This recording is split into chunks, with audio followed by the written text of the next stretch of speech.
Hello, everybody. Welcome to the Communication 24/7 Podcast, where we communicate about how we communicate. I am your host, Jennifer Furlong. I want to apologize. We're starting just a little bit late because we're having some technical issues, but hey, we decided we're going to go for it. This is an important topic. And even though the video might lag just a little bit, hey, the audio is going to be out there. So if you are watching this live from Facebook, LinkedIn, or the YouTube channel, you can still make comments, you can still ask questions, and just make sure that you listen very carefully for the answers, and then we won't worry about anything else. So I am very pleased to welcome Pam Weston to the studio. She is going to be here today talking with us, not only about employee engagement, but she has this fantastic new book that she just published. So let me do the quick intro, and then we'll just jump right into the interview, get to know a little bit more about Pam and what her goals are, and what are some things that we can learn from her as far as leadership and management and engaging employees within the workplace. And maybe we can, get a little better at that. So Pam Weston, she is a trusted advisor to C-suite executives. She's worked with chief executive officers, company presidents, and their teams, including Fortune 500 companies in the areas of employee engagement, strategy alignment, and communications management. That's why we're here, communication, right? She recently published her first book. You can see that behind her. Executive briefing, people goals, and that's what we're going to talk about today. It looks like people stands for an acronym, so we're going to learn a little bit more about that in just a few minutes. And she is passionate about building productive relationships in the workplace. So thank you so much for being here, Pam. Welcome to the show. Welcome to the studio. Hi, Jennifer. Thank you so much for the invitation. Oh, absolutely. I could already see, the video lag, but hey, like I said earlier, we are going to just pay attention to the audio. So I was really happy to learn that you wanted to be able to share your thoughts and your experiences and your expertise with us today, because one of the things that I really like to focus on within the podcast itself, of course, I talk about all kinds of different areas related to communication, but one of the areas specifically that's near and dear to my heart is workplace communication, because that's what I do as a communication specialist. I go into different organizations and help them try to manage their most difficult communication issues. And of course, that always boils down, not always, but most of the time, that just boils down to the daily interactions between coworkers and managers and leadership and all of the messages in between. So do you mind just telling us a little bit more about yourself and how you ended up in this area that you're in now, working with high level, leadership in helping them manage their most difficult communication challenges? Sure. So I started my communications journey in public relations, and through the course of my career, I transitioned into other areas, including technical writing, change communications, executive comms. And these are roles that I held within organizations leading internal communications and employee engagement. And I'm really focusing on internal communications and employee engagement is my sweet spot. I consider myself to be an employee advocate, staying centered on providing people with the information, the resources, and the connections that they need to make better decisions and to perform better in the organization. So going from public relations, transitioning to internal, just over the years landed in internal communications and found it to be a place where I can make a big impact working with leaders that I have. I love that. I feel like in some ways we're paralleling one another. You're like my sister in communication, because that's where my bachelor's, when I first started out, I focused on public relations. And even though at the very beginning of my career, my first experience was as a journalist and an editor, but then I went in but then I became a community relations NCO when I was in the military. And that's when I fell in love with that aspect of communication. But then after I got my degree, I ended up working in the HR department for a large school system up in Virginia. And as the communication specialist, I switched to more internal communication and started working with people within the school systems on their communication skills. And I was like, man, I really, really enjoy this. This is great because you really feel like you're making an impact and helping others. Um, what spoke to you about making that transition to the internal communication side of things versus the public relations side of things? Well, so as a communicator, as you know, your skills are transferable. So, the educational background and then the experience that you gained throughout the years, you're able to take that and carry you into other elements of communication. So you're still understanding who your audience is, understanding their needs for communication. And I look at myself as like a bridge between leaders and managers within organizations and then the employees to make sure that they feel more connected and know why the work that they do every day uh, helps the business become successful. And then from the leaders, making sure that I'm able to help them communicate their vision so that they can connect and build the productive relationships within the organization. Yeah. That's so important. And you're right. The skills that they are learning to apply within the workplace, I mean, these are skills that will just take them everywhere, personal as well as professional.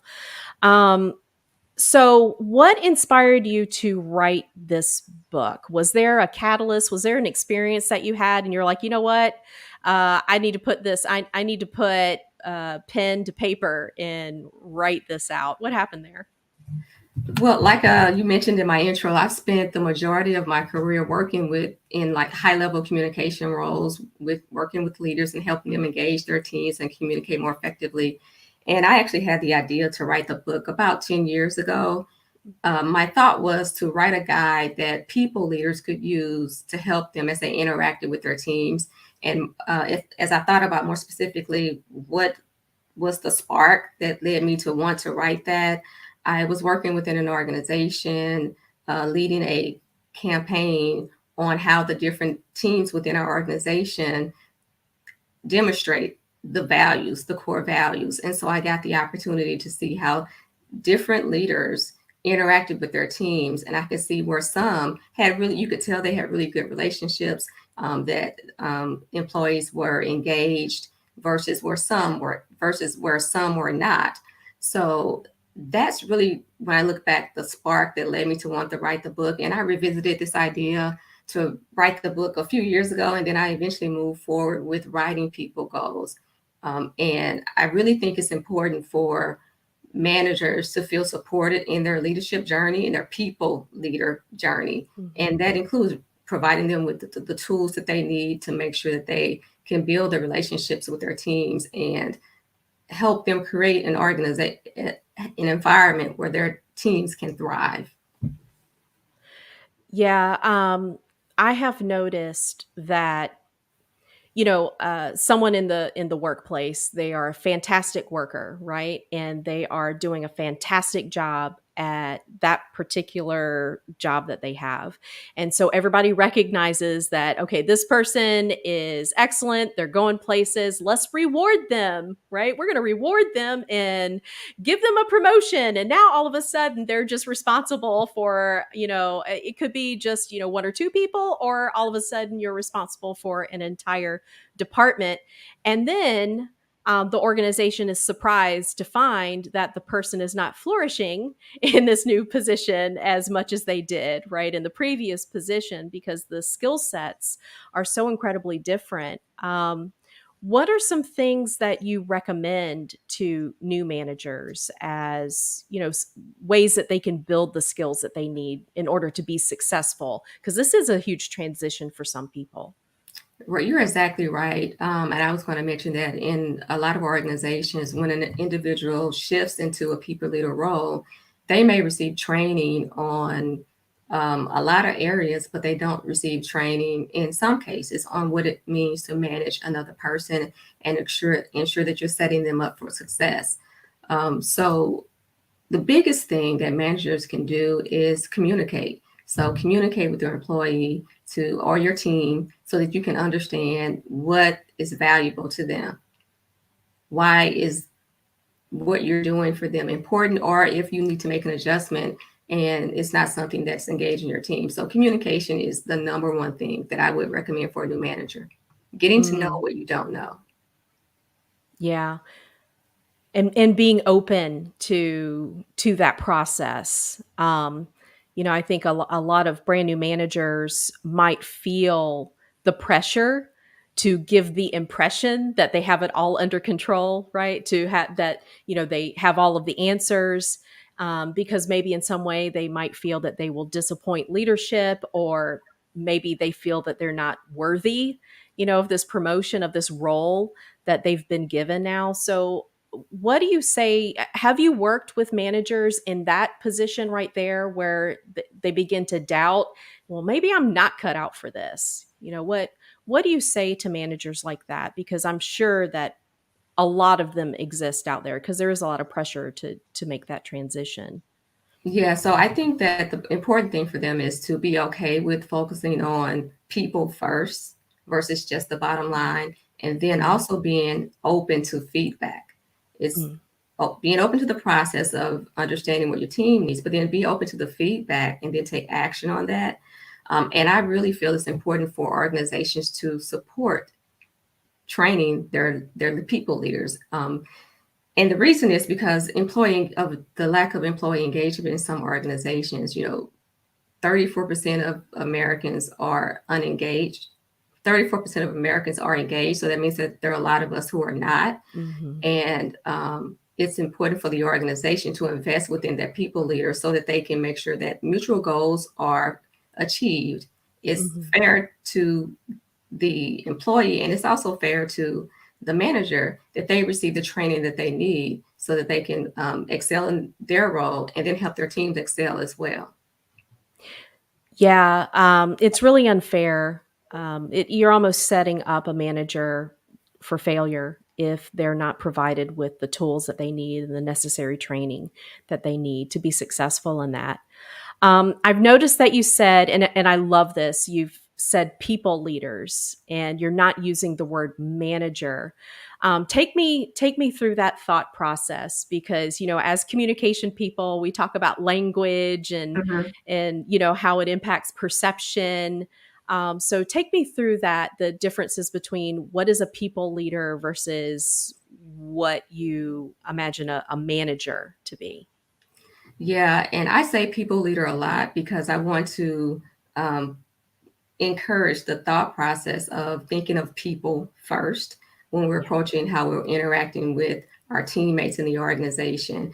And I will interchange those words sometimes because they do mean the same thing. But Mhm.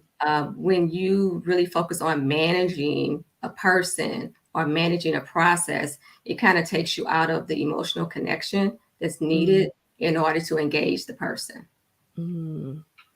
Yeah, that is a really important point. And you're right. I haven't thought about that, in that way. Managers, you're managing people, it kind of takes away the emotional element. It really does put a slight barrier between you and whoever it is that you're leading versus a people leader. It kind of it and people are your most important asset in any organization.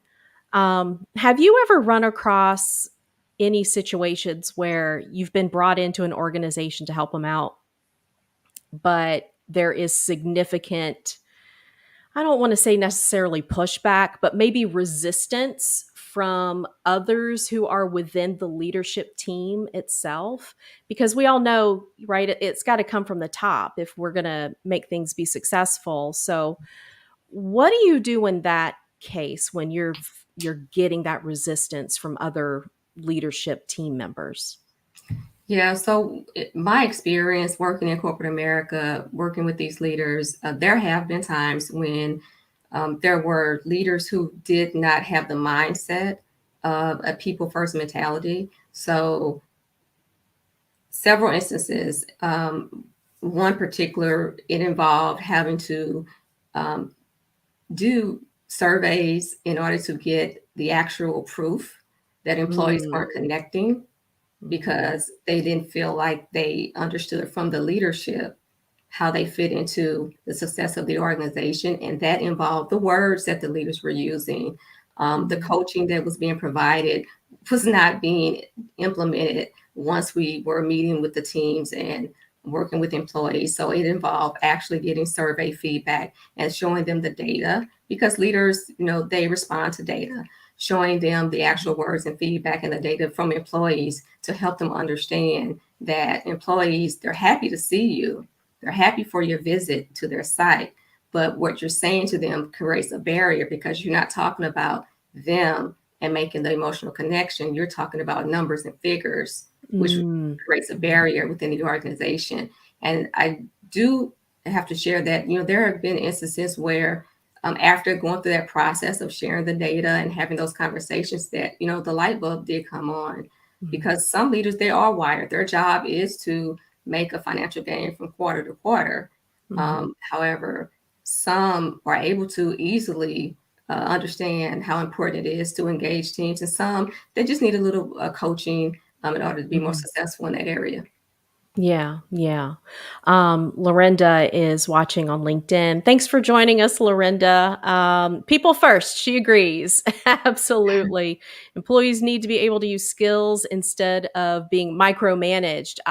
So there's that word micromanaged. I'm sure that you have heard that, 1,000 times if you've heard it once. Have you had to work with managers who maybe they were just a little too involved, and you had to kind of gently explain to them why it's important to let your employees experience and learn from mistakes and all of those things? How do you explain that to a manager that they are micromanaging? Yeah, so I mean, I've had individuals who've reached out to me who were experiencing that. And I've Mhm. experienced it myself within roles throughout my career. And the feedback that I provided and the guidance and what I use myself is to just simply have the conversation, to understand if there is an issue of trust in the individual being able to do their job and perform as Mhm. they've been brought on to do. And it may take more than one conversation, but just at least you speaking up and Mhm. having that conversation so that you can understand why the manager feels the need to micromanage. And some managers may never change because that's how they are. But it may cause the employee to move on. Mm. Micromanaging destroys the relationship between a manager and their employee. Mhm. Yeah. And then you end up losing really good people that Yes, way, people who are able to handle, whatever it is that they're supposed to be working on. I mean, there's a reason they were hired in the first place, I'm assuming, so to be able exactly. to trust that they know what they're doing.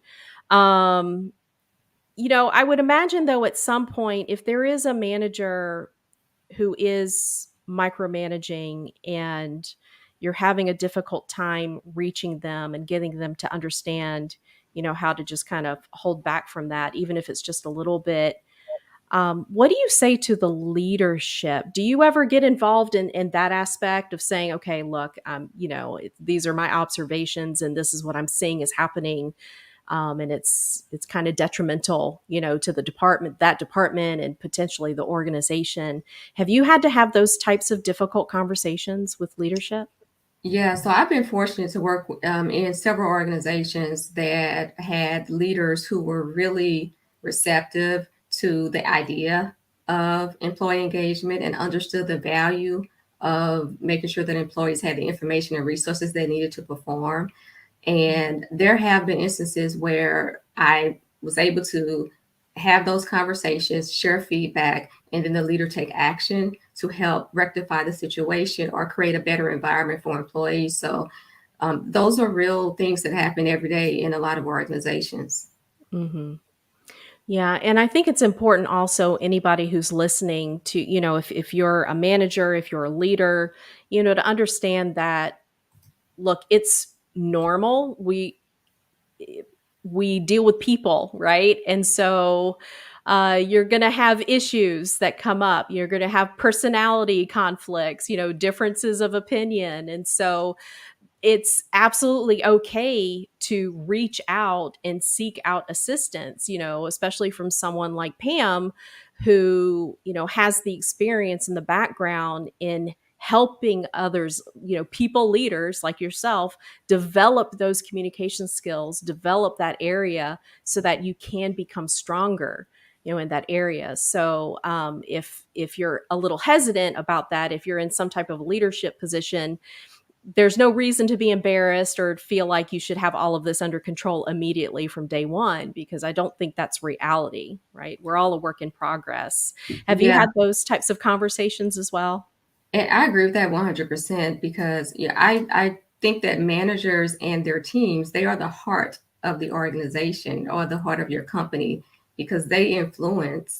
the most influence in the organization because they're responsible for unleashing the potential for the people to perform and do the work that they need to do. And it only makes sense for organizations to invest and pour into those managers to make sure they set them up for success. Um, just like the previous question about working with leaders and making sure that they're aware of any type of barriers to employees being able to perform, there are managers who may feel like they're not supported or that may feel like they are overwhelmed in performing in the functional role of getting the work and leading an area, and then also on top of that managing a team or an individual. It's a big task, and they have to juggle. That's a lot to balance. So that's why I think it's really important for the leadership, to have a manager development mindset to make sure that they can work through their process. It's a journey. It's not something that they're going to get trained and that they're going to instantly be able to lead with passion. But it's something that they should be intentional in wanting to do. Okay. Yeah. So take me through, I imagine within the book that you just released, um, have you outlined what that process could look like? Because, if I'm a leader of an organization and I'm hearing you say, okay, so, having some type of development, in place so that you can ensure anybody who's placed in these positions can be successful. What does that look like? How as the leader, how can I make sure that I'm putting together some type of process or, some type of development program, whatever it is, that I know it's actually going to give the managers what they need in order to be successful, because there are a whole host of programs that are out there, and I've heard some are really great and I've heard some are Mhm. just, it was a complete waste of time and money. They didn't really learn how to, how to apply, whatever it is that the program was trying to teach them. Right. So I think of it like this, and I try to tell individuals and managers and leaders to think of it like just like you take continuing education training based on whatever discipline that you're in, to make sure that you stay up on the new things that may come out. It's also important that managers learn about what is employee engagement, that Mhm. they can take a general course in employee engagement and have a baseline understanding of some of the things that they may need to do to or practice in order to become a better people leader. My book, People Goals, is a toolkit for people leaders. There are 6 principles to help them manage and engage with their employees. And it guides them through being more intentional and helping to create valuable relationships. So rather than just focusing on one off tactics, people leaders can gain tips to help them be more intentional. And I always say it's a journey because it's not something that's going to be instantaneous. And I'll just share this first people goal, which is prioritize. And that simply means, when you look up the definition, it simply means to organize something so that the most important thing is dealt with first. And we know that managers need to connect with people and it has to be intentional. So when you're looking at it from that aspect, the first thing you want to do is make sure that we're making people a priority and letting them know that they're valued, and being intentional and making sure that employees know how the job that they do contributes to the company's success. And it may take some time. It may take some managers longer to shift their mindset to a people first thought process versus just focusing on the bottom line. And I heard someone using this an analogy of how popcorn popcorn pops to illustrate how true behavior change occurs. It was for a totally different reason, but it's something that clicked with me, and it could be applied to the process of getting to shifting your mindset to be employee first. It made me think about the work that's involved in shifting our mindset and behaving in a new way. So when you pop popcorn, there's a really small drop of water inside each kernel of the corn. And during the process of cooking it, the heat from the microwave or the skillet or the popper, it heats up the water on the inside, not the kernel that's on the outside. So as Mm. you continue, the water creates a steam and then more pressure, and eventually the kernel pops open, and we see an entirely different item because of the change that occurred on the inside. So with employee engagement and people leaders, the key is to be more intentional in our thinking and be committed to owning the process, which influences our behavior. And then over time, it'll produce the change that we want to see in how we interact with our teams. Yeah, I love that. Lorinda likes it too. Great word, intentional. And I think Definitely. you do a great job at highlighting. There's a lot of internal work, that has to happen in order to become a more competent and confident communicator, especially, if you're in a leadership position. A lot of times I think people will focus on, oh, my communication skills. So I'm going to learn how to influence others, and I'm going to learn how to, deliver this fantastic presentation. And, I'm going to be able to persuade and doing all this stuff. But then, sometimes we just got to hold for a moment and think Mhm. about what's the inside work that I need to do in order to create that change that I want to see happen, around me. Is That's that primarily what your people goals is about, the tools that you're providing? exactly. It's about managers being intentional and owning their responsibility as people leaders. Mm, And, this means being accountable for the work that they have to do on themselves. And depending on where they sit in the organization, being intentional in how they interact, modeling the behavior for others to embrace throughout the organization to develop meaningful relationships. And also, it also means, you know, making sure that you regulate poor management behavior. So if you're a leader in an mm, organization and you have other managers of people reporting to you, make sure that you're being intentional in training and developing those managers, but also correcting the behavior that could be bringing down the morale of the team. mm. So one of the worst things to do is to make sure is to allow poor behavior to become the norm within your organization. Yeah, yeah, and I think that's kind of connected to what Lorinda's saying here. Yeah, it could be perceived as bullying. If you're constantly just getting down on the workforce, and there's no positivity, there's no congratulations, there's no celebrating of milestones, there's no intentional growth. With that particular mindset. Do you give managers assessments to check the skills of managers? Yeah, I know there's so many assessments out there that do exist. Are there any that you recommend, or have you created any assessments yourself that come with the book?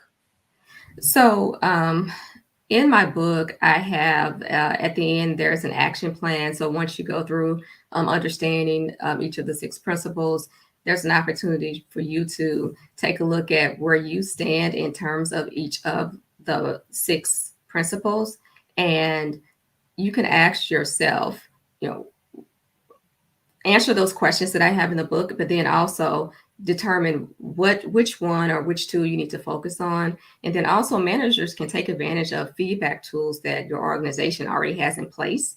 Mhm. Some organizations use 360 tools to provide feedback, and managers can participate to learn how well they're performing from several perspectives as a coworker or manager, and then just as an employee.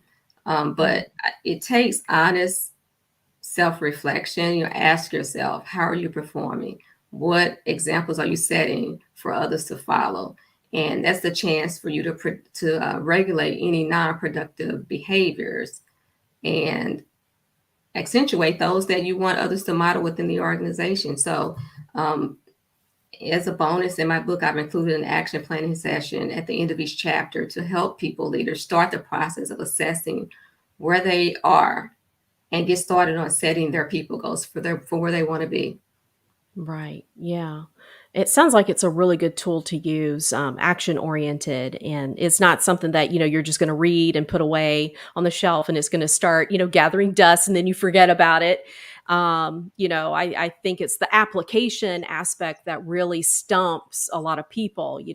We go through these feel good, type of trainings and it's like, oh, and here's some things that we can try out when you're in conflict or if there's, a problem that you have to solve. But I really appreciate that within your book, you have a focus on the practical application of it and then kind of guiding them. All right. Yeah, these are tools, but let's put the plan in place and let's, here's the journey itself. This is what it's going to look like. And this is where you start. Cause I think that is a big struggle for a lot of people. Where do I start? How do I apply all this stuff that, we just talked about? Right. Like, what's next? After I read all this information, after I take this training, then what's next?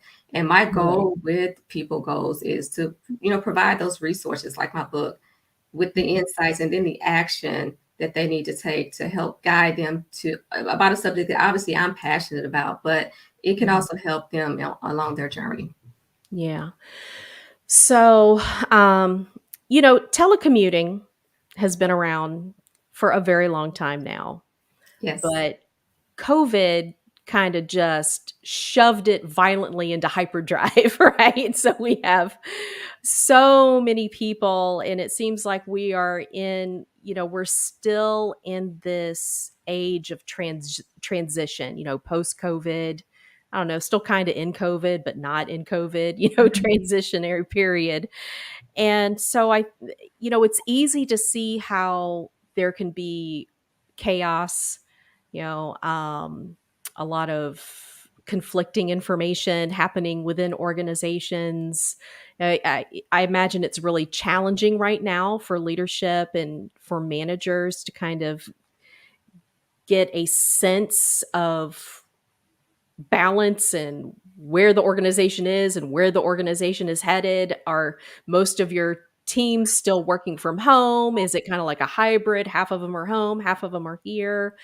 What have you witnessed, going into these organizations? What are some of the biggest concerns that you're seeing that they're having that communication skills or, this type of training might be able to help address for them? Because I know it's a big problem right now.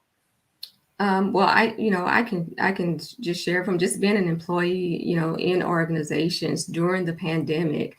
Managers and leaders were struggling, like you said, to try to identify ways to continue to connect the team. And the thing is that employees respond so differently when it comes to being engaged in the workplace. So there's not one thing that may win everybody. So I think that some of the old school tactics of just making sure that the employees feels like they're aligned in their job, having the conversations, understanding what their career interests are, going back to communications. We can still focus on developing people professionally. We can be more flexible with the work arrangements, especially since we're in COVID.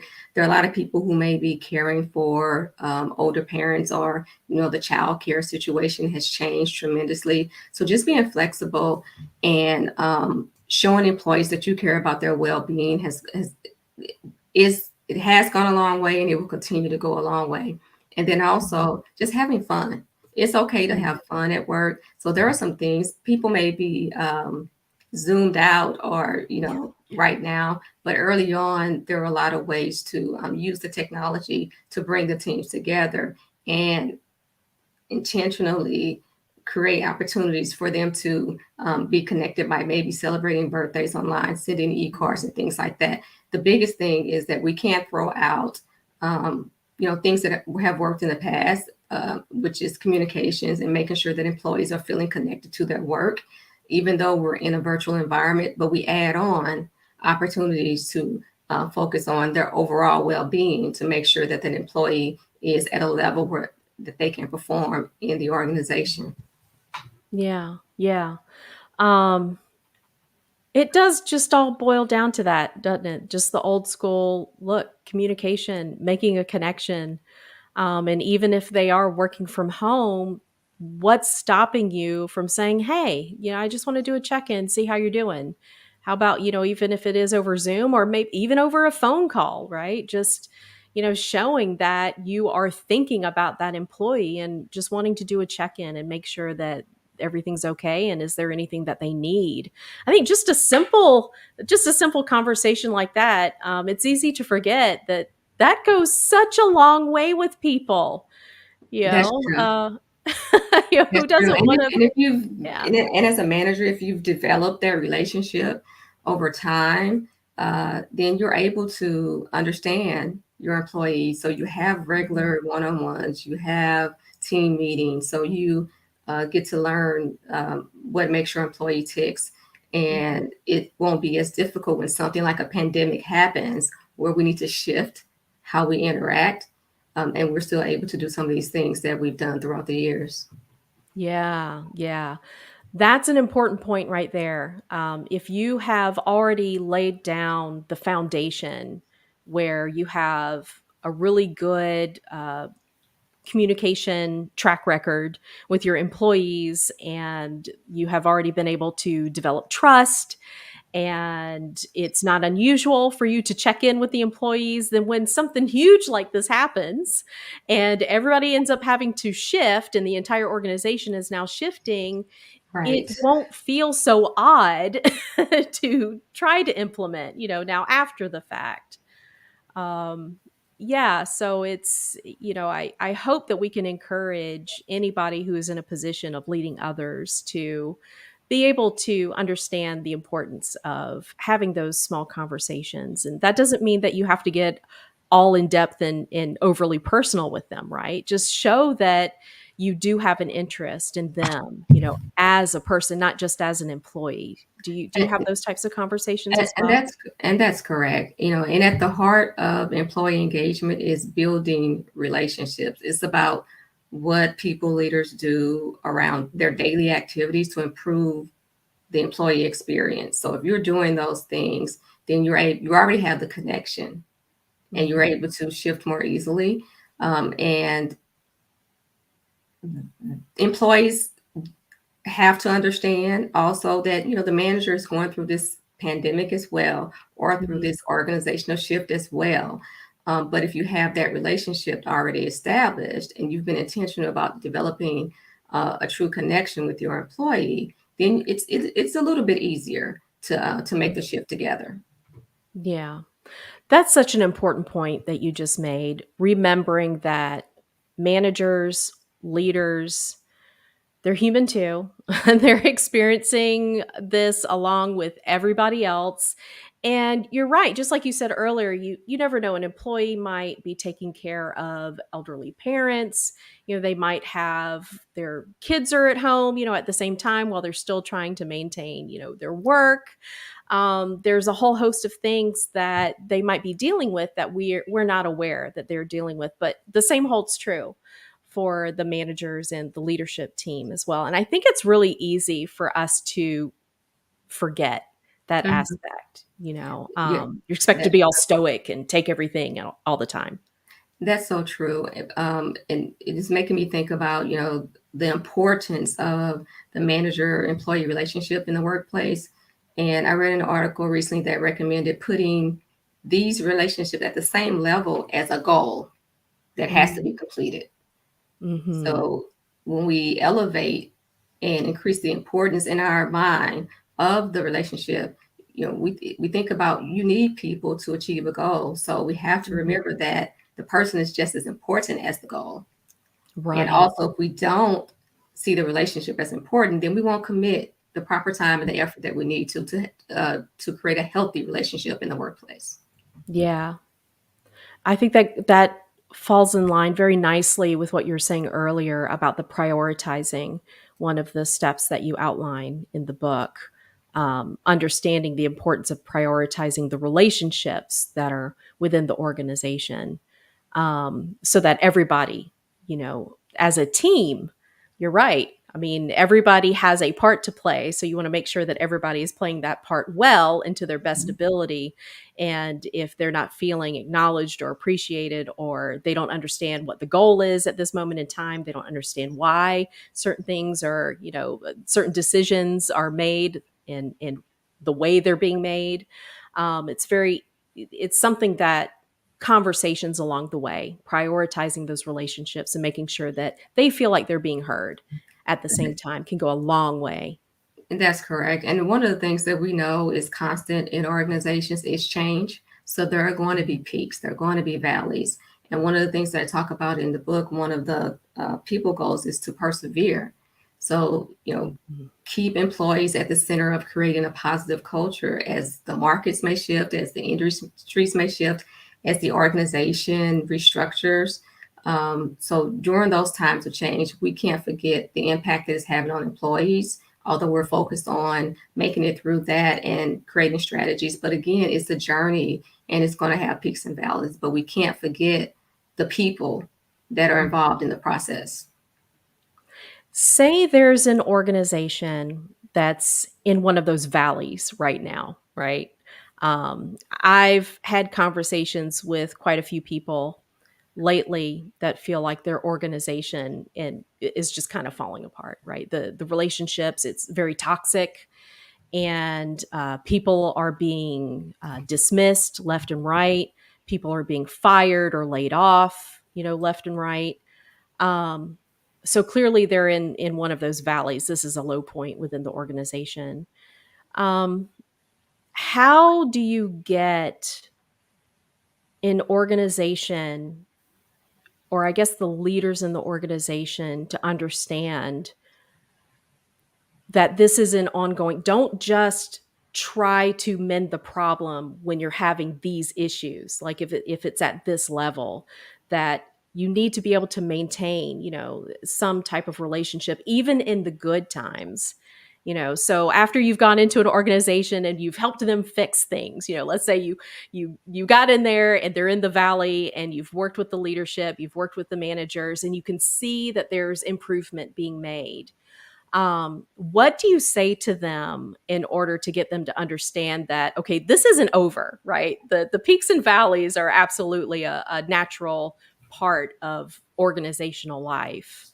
What do you say to them?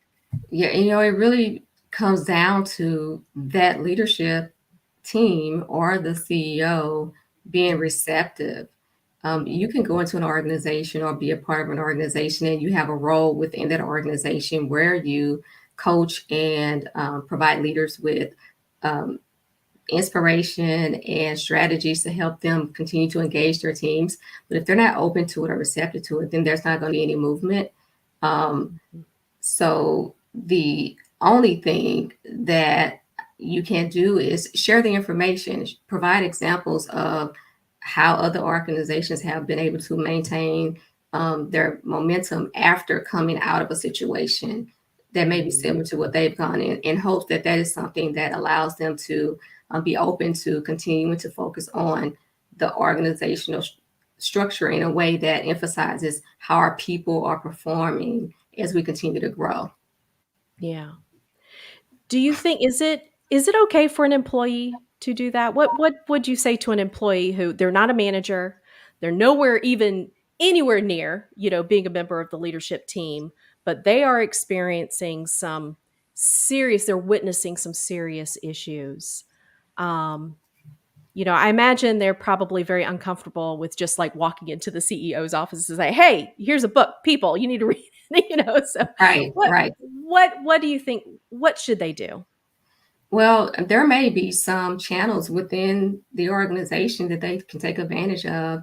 Some organizations have HR create opportunities for employees to submit anonymous feedback.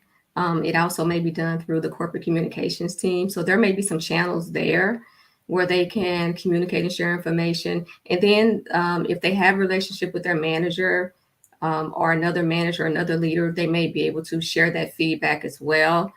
However, you just never know how it may be received. But the hope is that if an organization has channels in place to receive employee feedback and input, that they'll be open to listening to it. Right. Right. Yeah. And like you said earlier, just at least provide the information and hope, right? That they'll take that information in and they will figure out that they need to do something with that information. It really is frustrating when you talk with so many people who are not in positions of power, and you can see that they're struggling, and you try to help them and give them as much information as you can that's going to help them along that journey. But at the end of the day, you're right, it all boils down to the leadership, the CEO, the leadership team, and how supportive they are in following up on relationship management and team building and communication skills development and all of those things. They really do need to buy in, the value of this. That's, Yeah. that's true. Yeah. So, how do we get your book? Where is it available? How can we order it? Because I know there are a lot of people who need to read it, but also want to read it. Maybe pass it along. Yeah, so your listeners can go to my website. It's thepamweston.com, and they'll be able to access actually a free download for some engagement strategies that they can implement right now during the pandemic. But then they'll also have an opportunity to purchase the book. And they can also follow me on LinkedIn, and they can get more information because I tend to share a lot of insights on internal communications and employee engagement on LinkedIn as well.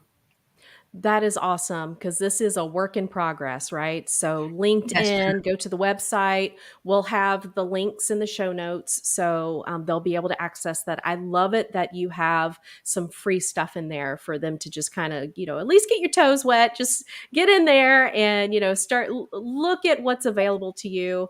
Communication is a skill, just like any other skill. You got to work at it to get good at it. And, some things will work for some people and others things, will not work. So, That's true. it's kind of like, it's all a grand experiment, anymore, especially in the day and age of COVID. We're just finding out what works and what's not working depending on the individual. Pam, is there anything that you feel like you wanted to make sure that you highlighted, or is there a certain question that you think, maybe I could have asked that would provide just a little more insight into the topic we're talking about today? Yeah, so I did want to share that in the fall, I will be developing an on demand course that provides a deep dive on employee engagement and the People Goals framework. And since now that the teams are hybrid or remote, leaders can access this training as a resource to help their managers on their people leader journey. And just as a final thought, at the center of everything that we've discussed today, employees need to know that their managers care about them. And as a leader, we have to be intentional and own how we create the experiences for employees to thrive, own the time that we spend with our employees. So no matter where you sit within an organization, you may lead people or be a part of a team where you have a responsibility for interacting cross-functionally. And we have to take the initiative and be intentional that we interact more effectively with others. Yes. Yeah. I love that. Yeah. The intentionality and taking responsibility to making sure that you create that change that you see needs to happen within the organization. Such valuable advice. I am really excited about hearing, or I guess I'll hear when you finally release that on demand, uh, uh, um, I guess, tool or the Yes, course, the on-demand course yes. that you'll be releasing in the fall. So anybody that goes to your website, are they able to sign up for a newsletter or anything so that they'll get some type of a notification when that becomes available? Yes, they can go to the resources page on the site and then they can sign up to be notified when it's released and available. All right, y'all heard it. There is absolutely zero excuse now. So, managers, leaders, everybody, go to the website, sign up for that, get the notifications, and start this journey. I mean, start it today. It's not going to go away, and the only way it's going to get any better is if we take the initiative. Thank you so much, Pam, for being on the show, stopping by the studio. And I know that we had some technical difficulties at the beginning, but hey, look, this is important information. And I'm so glad we were able to have this conversation despite the video stuff. But you know what? The audio stuff is just fine. And that's Right. the most important We thing. persevered. We made it through. So hopefully everybody who's listening can take something away and apply it to how they're leading in the workplace. Yes, yes. Thank you. And I will look forward to having you on the show again. I think, after you have that course released, I want you to come back and tell me all about it and hear all the positive reviews and everything and how much help that it's providing because I think it's really going to provide a lot of help.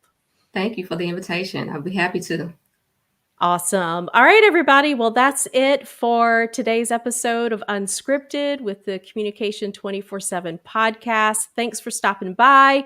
Thank you for comments and questions. That always helps out with the interview because we really want to know what you're interested in. How can we guide this conversation in a way that's going to be the most helpful, to you and whatever is happening in your life and helping you develop those communication skills. So thanks again, everybody. Have a great day, a great rest of your week, and enjoy yourselves.